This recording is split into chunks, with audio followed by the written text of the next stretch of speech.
Je m'appelle Mélissa, j'ai 34 ans et je m'apprêtais à fêter mes 35 ans. Rien de bien extravagant. Je voulais juste aller dans ce bon restaurant en centre-ville avec mes amis Sarah, Camille et Léna. J'avais la réservation, j'avais choisi une jolie robe, la totale. Je travaille dans le marketing pour une boîte de tech en centre-ville. Le salaire est correct, rien de spectaculaire, mais j'économise depuis des années. Je vis dans un petit appartement en location, une vraie boîte à chaussures, mais j'ai près de 200 000 € qui dorment sur mon compte épargne. Mon rêve, acheter ma propre maison.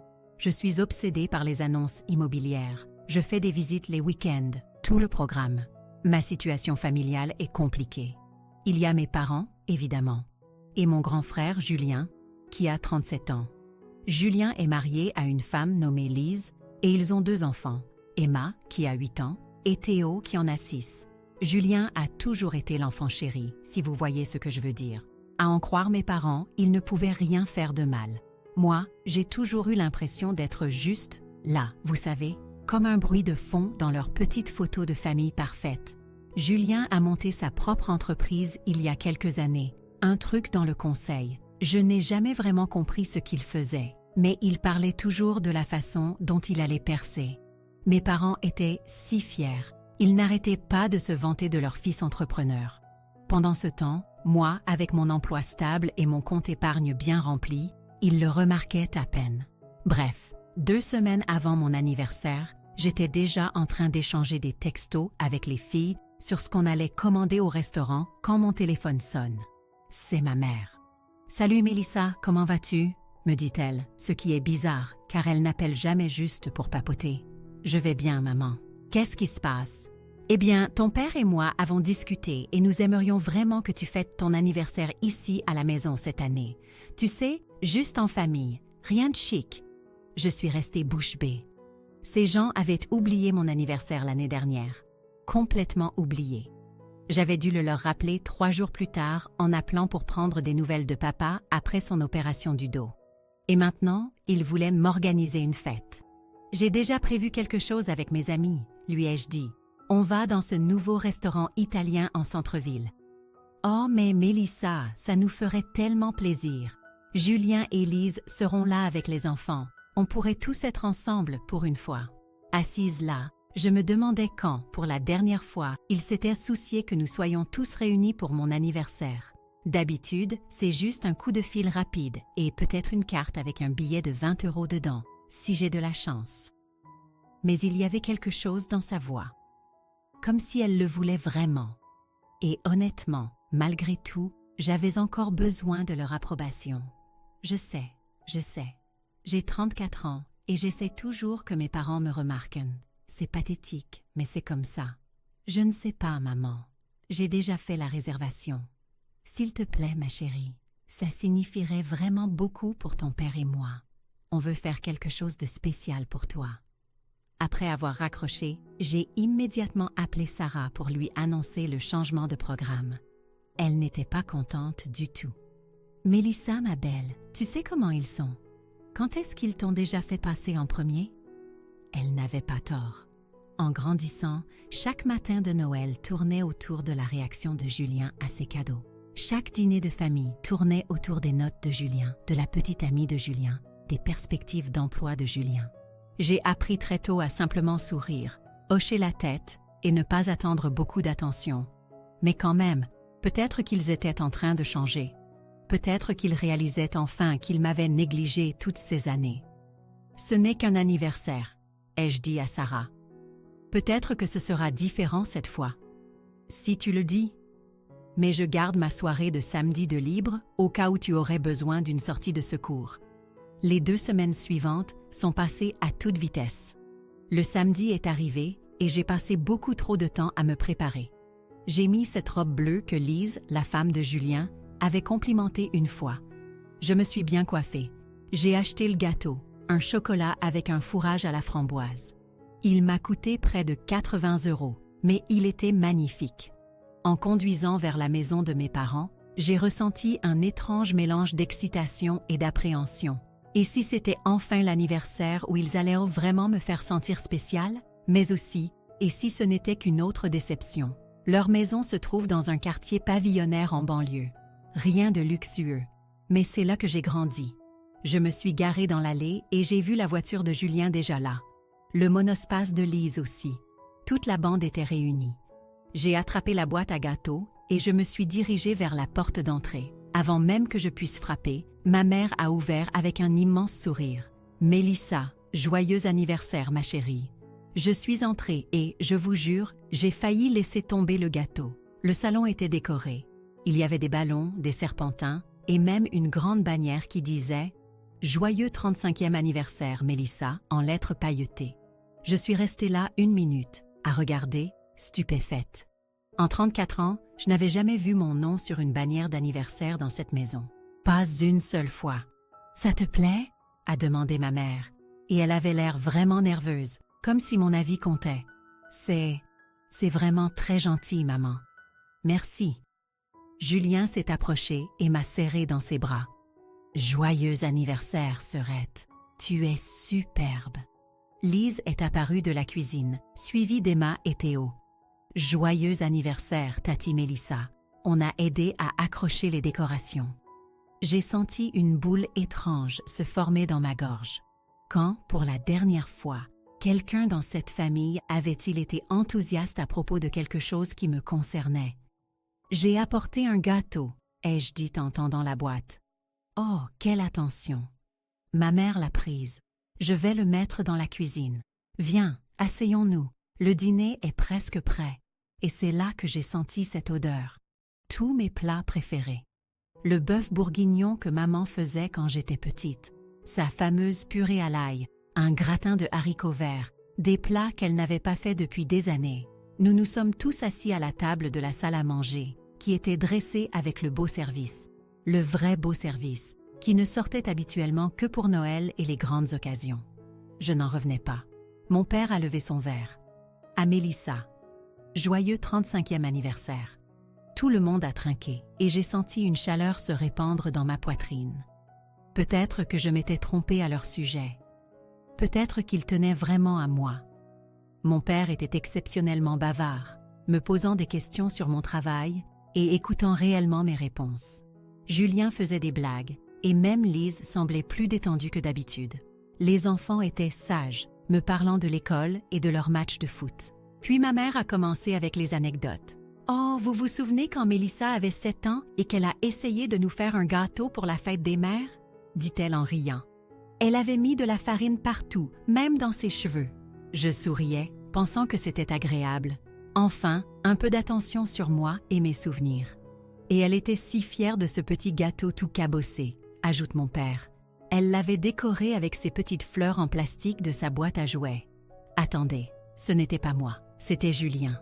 Je m'en souviens parce que j'étais si jalouse qu'il ait le droit d'aider maman dans la cuisine alors que je devais rester à l'écart. Et la fois où elle a attrapé cet énorme poisson pendant nos vacances au camping, continue ma mère. Elle était si excitée, elle sautait partout sur le ponton. Encore une fois, ce n'était pas moi. C'est Julien qui avait attrapé le poisson. J'étais celle qui avait trop peur pour toucher la canne à pêche. Ils ont continué, histoire après histoire, et chacune d'entre elles concernait Julien, mais ils les racontaient comme si elles étaient à propos de moi. Je suis restée assise là, un faux sourire plaqué sur le visage, hochant la tête comme pour dire « Oui, bien sûr, c'était tout à fait moi ». Une partie de moi voulait les corriger, dire « Hé, en fait, c'était Julien. Vous vous souvenez? J'étais celle qui… » Mais je ne l'ai pas fait. Je suis juste restée assise et je les ai laissés réécrire l'histoire parce que, pour la première fois depuis des années, ils parlaient de moi au dîner, même si ce n'était pas vraiment moi. Après le dîner, nous sommes passés au salon. Les enfants sont partis jouer et les adultes se sont installés sur les canapés. Je me sentais repue et contente, pensant que c'était peut-être comme ça que les familles normales fêtaient les anniversaires. « Bon », dit ma mère en tapant dans ses mains. « Je crois qu'il est temps de passer aux cadeaux. » Mon cœur a fait un petit bond. Des cadeaux, de vrais cadeaux d'anniversaire de mes parents. Quand m'avaient-ils offert pour la dernière fois quelque chose qui n'était pas une carte cadeau générique? Maman et papa ont échangé un regard, comme s'ils communiquaient sans mots. « Nous d'abord », a dit mon père. Il m'a tendu une boîte de taille moyenne emballée dans du papier brillant. J'étais excitée, je ne vais pas mentir. La boîte pesait son poids et l'emballage était vraiment joli. Peut-être qu'ils y avaient vraiment réfléchi. Je l'ai déballé avec soin, en essayant de ne pas trop déchirer le papier. À l'intérieur, il y avait une autre boîte, blanche et unie. Je l'ai ouverte et j'ai regardé à l'intérieur. C'était un papier, une facture de 120 000 €. Je l'ai fixé un long moment, essayant de comprendre ce que je voyais. C'était un relevé de compte ou quelque chose du genre, avec le nom de Julien dessus et un énorme chiffre en rouge. Ai-je dit en levant les yeux vers eux. Qu'est-ce que c'est? Maman, papa et Julien me regardaient tous avec des expressions calmes, comme si c'était tout à fait normal. Eh bien, a dit ma mère d'une voix neutre, nous voulions te prouver à quel point nous t'aimons en t'organisant cette belle fête d'anniversaire. Maintenant, c'est à ton tour de prouver à quel point tu aimes ton frère et ta famille. J'avais l'impression d'être dans une sorte de réalité alternative. Je ne comprends pas. Julien s'est penché en avant. Écoute, Mélissa, j'ai des problèmes. L'entreprise ne va pas bien et je dois beaucoup d'argent à la banque. Si je ne rembourse pas bientôt, nous allons tout perdre. D'accord, dis-je lentement. Mais qu'est-ce que ça a à voir avec moi? Tu dois payer, a dit mon père comme si c'était une évidence. J'ai ri. J'ai vraiment ri aux éclats. Vous plaisantez, j'espère? Personne ne riait. Nous savons que tu as des économies, a dit ma mère. Nous savons que tu mets de l'argent de côté depuis des années. Tu as plus qu'assez pour couvrir ça. Cet argent est pour ma maison, ai-je dit. J'économise depuis 10 ans pour acheter une maison. Et Julien travaille depuis des années pour bâtir son entreprise, a répliqué mon père. Il a une famille à soutenir. J'ai regardé autour de moi, les observant tous. Julien hochait la tête en accord avec tout ce qu'il disait. Lise était assise là, les bras croisés, me regardant avec attente. Même les enfants étaient revenus et regardaient toute la scène se dérouler. Je ne paierai pas ça. J'ai remis la facture dans la boîte et la lui ai tendue. C'est de la folie. Vous ne pouvez pas m'organiser une fête d'anniversaire pour ensuite exiger que je paie les dettes de mon frère. Ma mère n'a pas pris la boîte. La pièce est devenue silencieuse.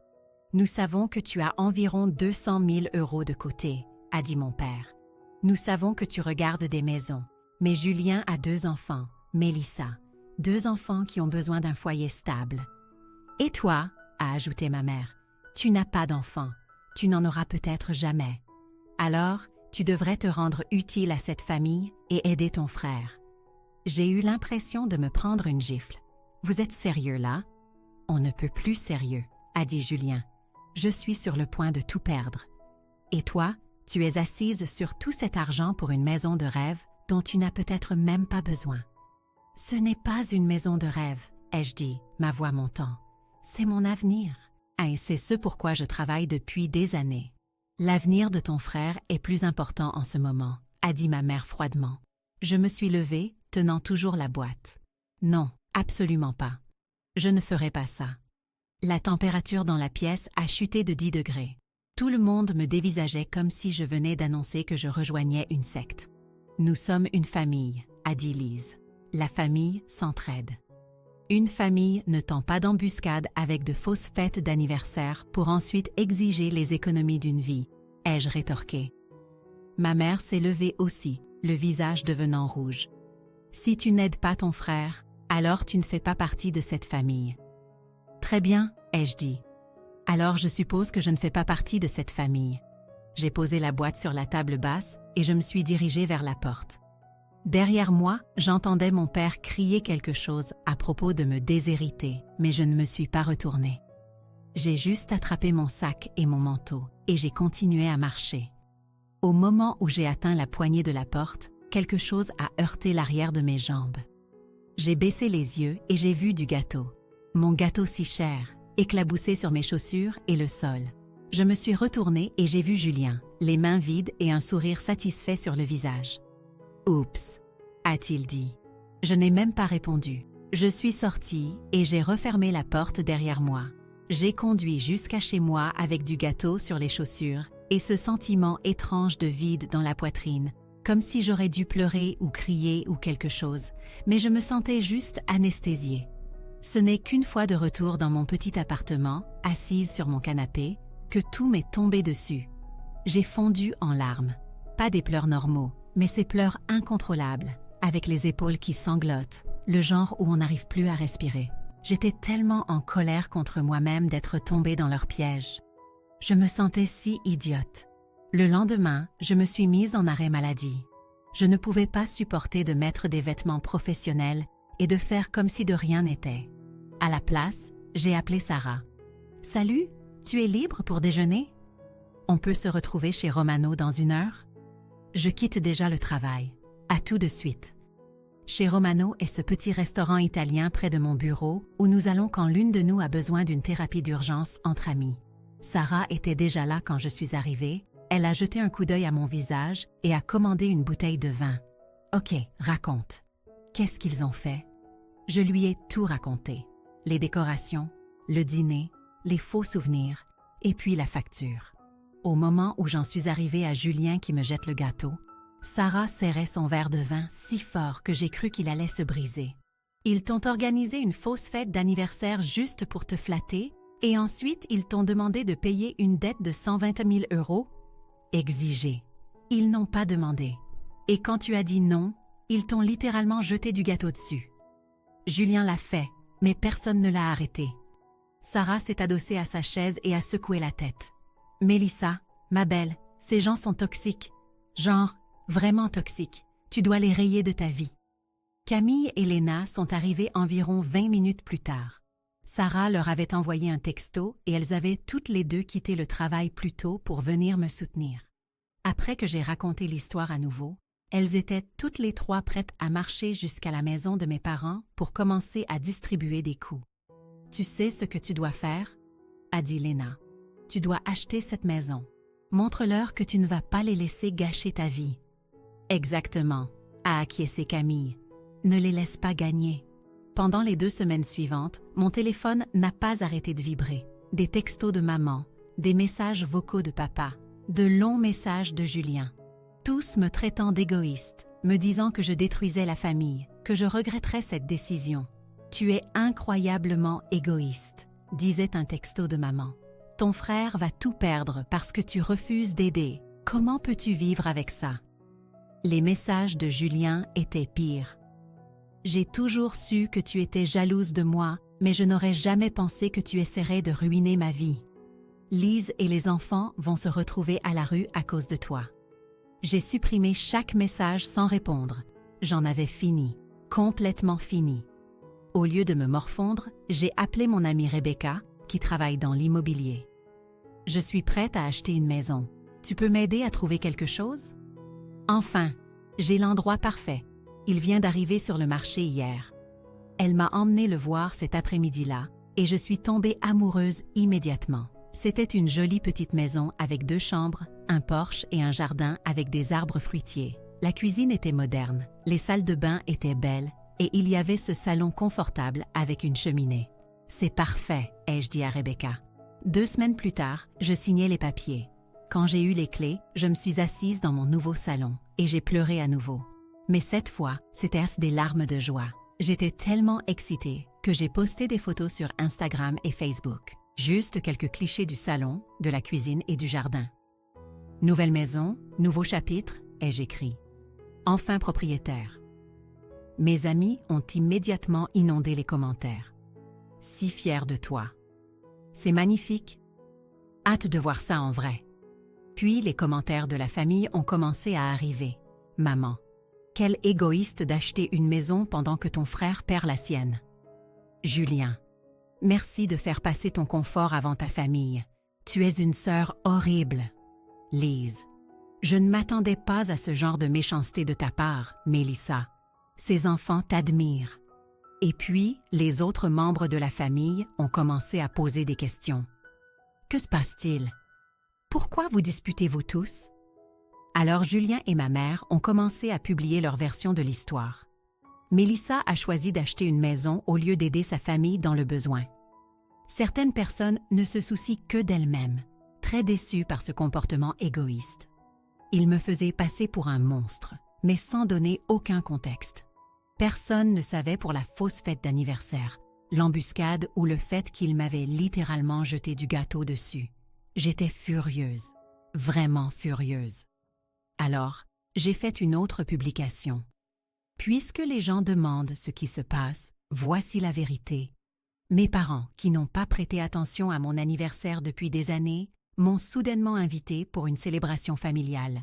Ils ont décoré la maison, cuisiné mes plats préférés et raconté de douces histoires de mon enfance. Sauf que les histoires concernaient en réalité mon frère, pas moi. Puis, au lieu de me donner un cadeau d'anniversaire, ils m'ont présenté une facture de 120 000 € et ont exigé que je paie la dette commerciale de mon frère avec les économies de toute ma vie. Quand j'ai refusé, ils m'ont dit que je ne faisais plus partie de la famille et m'ont jeté mon gâteau d'anniversaire dessus alors que je partais. La réaction a été immédiate et massive. Mes proches étaient choqués. Mes amis étaient indignés. Même des gens que je connaissais à peine commentaient à quel point toute la situation était folle. Ma mère a commenté « Tu mens et tu nous fais passer pour des monstres. Ce n'est pas comme ça que ça s'est passé. » Alors, j'ai posté des captures d'écran, chaque texto qu'il m'avait envoyé au cours des 2 dernières semaines. Des messages me traitant d'égoïste, exigeant que je paie la dette, menaçant de me couper de la famille. Après ça, toute la famille s'est retournée contre mes parents et Julien. Ma tante Carole a commenté « Je n'arrive pas à croire que vous ayez fait ça à Mélissa. » Mon oncle Thomas a écrit « C'est un comportement dégoûtant. » Même mon cousin Michel, qui reste habituellement en dehors des drames familiaux, a posté « Team Mélissa à fond ». Mes parents et Julien ont arrêté de commenter après ça. Je pense qu'ils ont réalisé qu'ils s'étaient rendus encore plus ridicules. 4 mois ont passé. 4 mois magnifiques et paisibles où je n'ai eu à gérer aucun de leurs drames. Je me suis installée dans ma nouvelle maison, j'ai organisé une pendaison de crémaillère avec mes amis et quelques proches, et j'ai simplement profité de ma vie. Puis ce samedi matin est arrivé. J'avais fait des crêpes, je buvais mon café dans ma cuisine ensoleillée et je prévoyais de travailler dans mon petit jardin. C'est alors que j'ai entendu frapper à ma porte d'entrée. Je n'attendais personne. Alors j'ai regardé par le Judas. Mon cœur a failli s'arrêter. Julien était là, avec Lise et les enfants. Ils avaient des valises, plusieurs valises, et derrière eux se trouvaient mes parents, également avec des sacs. J'ai ouvert la porte, complètement confuse. « Qu'est-ce que vous faites ici ?» Lise m'a bousculée pour entrer comme si elle était chez elle. « Cette maison est sympa, Mélissa. Vraiment sympa. »« Excuse-moi, » ai-je dit, mais elle se promenait déjà dans mon salon, inspectant tout. Julien a traîné ses valises dans mon entrée. « On doit parler. »« Parler de quoi? Et pourquoi avez-vous des bagages? » Lise est revenue de sa petite inspection et m'a regardée avec une fausse expression de sympathie. « Eh bien, puisque tu as refusé de nous aider à payer notre dette, la banque a saisi notre appartement. Nous sommes à la rue maintenant. » Je l'ai dévisagé. « D'accord, c'est moche, mais qu'est-ce que ça a à voir avec moi? »« On a eu une réunion de famille, » a dit Julien, comme si c'était parfaitement raisonnable. « Et on a décidé qu'on allait s'installer ici avec toi jusqu'à ce qu'on se remette sur pied. » J'ai éclaté de rire. « Vous plaisantez. »« On a l'air de plaisanter ?» a dit ma mère depuis le seuil. Lise montait déjà à l'étage. « Je vais voir les chambres pour savoir laquelle conviendra le mieux aux enfants. »« Emma, Théo, venez choisir votre chambre, » a crié Lise, m'ignorant complètement. Je suis redescendue au rez-de-chaussée où Julien était en train d'ouvrir ses valises dans mon salon. « Ce canapé devra partir, » a-t-il dit. « Il nous faudra quelque chose de plus grand pour la salle de séjour. »« On pourrait mettre une table à manger ici, » a dit ma mère en regardant autour d'elle, « pour que ce soit plus fonctionnel pour les repas de famille. »« Vous êtes fou ou quoi ?» ai-je crié. « C'est ma maison. Vous ne pouvez pas simplement débarquer. » « Où veux-tu qu'on aille ?» a demandé Julien. « C'est toi qui as refusé de nous aider à éviter cette situation. » Lise est redescendue avec les enfants. Les enfants peuvent partager la plus petite chambre à l'étage. Ce sera douillet. « Non, » ai-je dit fermement. « Personne ne partagera de chambre parce que personne ne reste ici. »« Mélissa, » a dit ma mère de cette voix condescendante qu'elle utilisait quand j'étais petite. « Va préparer le dîner pour la famille de ton frère. » Ils ont eu une longue journée. C'est là que j'ai explosé. Je ne prépare le dîner pour personne. Vous êtes complètement fou si vous pensez pouvoir débarquer ici et vous approprier ma maison. » Mais ils n'écoutèrent pas. Julien réorganisait mes meubles. Lise était dans la cuisine, ouvrant mes placards. Les enfants couraient partout à l'étage. Maman et papa discutèrent de l'endroit où mettre leurs affaires. Je suis allée dans la cuisine et j'ai sorti mon téléphone. J'ai composé le 17. « Bonjour, il y a des gens chez moi qui sont entrés sans y être invités et qui refusent de partir. Je leur ai demandé plusieurs fois de s'en aller. Nous envoyons quelqu'un. » 10 minutes plus tard, 2 policiers ont frappé à ma porte. Julien a répondu avant que je ne le puisse. « Messieurs les agents, c'est juste un malentendu familial, » a-t-il dit avec son plus beau sourire charmeur. « Êtes-vous le propriétaire ?» a demandé le premier policier. « Non, c'est elle, » a dit Julien en me désignant. « Mais nous sommes de la même famille et nous traversons une période difficile. » Je me suis avancée. « Je suis Mélissa, c'est ma maison. Ces personnes sont arrivées sans y être invitées et refusent de partir. C'est une affaire de famille, » a dit ma mère en commençant à pleurer. « Nous avons juste besoin d'un endroit où rester. »« Madame, » m'a dit le second policier, « voulez-vous que ces personnes quittent votre propriété ?»« Oui, immédiatement. »« Vous l'avez entendu ?» a dit le premier policier. « Vous devez rassembler vos affaires et partir. »« Mais nous sommes de la famille, » a protesté Lise. « Ça n'a pas d'importance, » a répondu le policier. « C'est sa maison, ce sont ses règles. » Julien a commencé à devenir agressif. « C'est ridicule, elle n'est pas raisonnable. »« Monsieur, vous devez vous calmer et rassembler vos affaires. » Cela a pris 20 minutes, mais la police s'est assurée que chacun d'entre eux parte. Alors qu'ils se dirigeaient vers leur voiture, ma mère s'est retournée et m'a hurlé. « Tu es une traîtresse à ta propre famille. » Je suis restée là, à les regarder s'éloigner en voiture. Puis j'ai fermé la porte et je l'ai verrouillée. Le lendemain, j'ai appelé une société de sécurité et j'ai fait installer une alarme et des caméras autour de la maison. Je ne prenais aucun risque. 2 semaines plus tard, j'ai appris par mon cousin Michel que Julien et sa famille vivaient toujours chez mes parents. Apparemment, c'est assez à l'étroit et ils sont tous malheureux. Ils continuent de dire à qui veut bien l'entendre que je suis horrible et égoïste, mais plus personne ne les croit.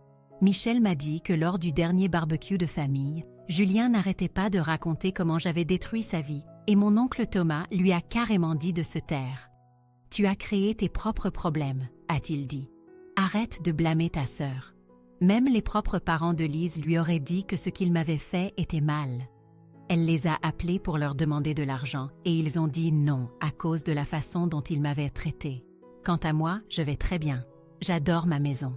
J'ai un potager qui pousse. J'ai repeint la chambre d'amis et je pense à prendre un chien. Mes amis viennent tout le temps et nous organisons des dîners et des soirées-jeux. Je n'ai pas parlé à mes parents ni à Julien depuis l'incident avec la police. Et je ne compte pas le faire. Ils m'ont montré exactement qui ils sont et ce qu'ils pensent de moi. J'ai fini de prétendre que nous sommes une famille heureuse alors qu'ils ne me voient que comme une source d'argent.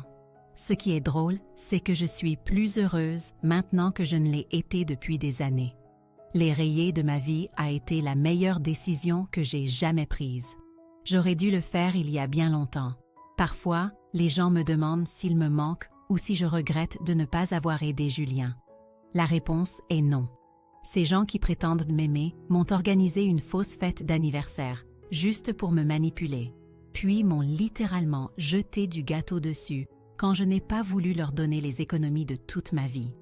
Ce n'est pas de l'amour. Ce n'est pas une famille. Une vraie famille ne vous traite pas comme un distributeur de billets pour ensuite vous traiter d'égoïste quand vous refusez de payer. Fin de l'histoire.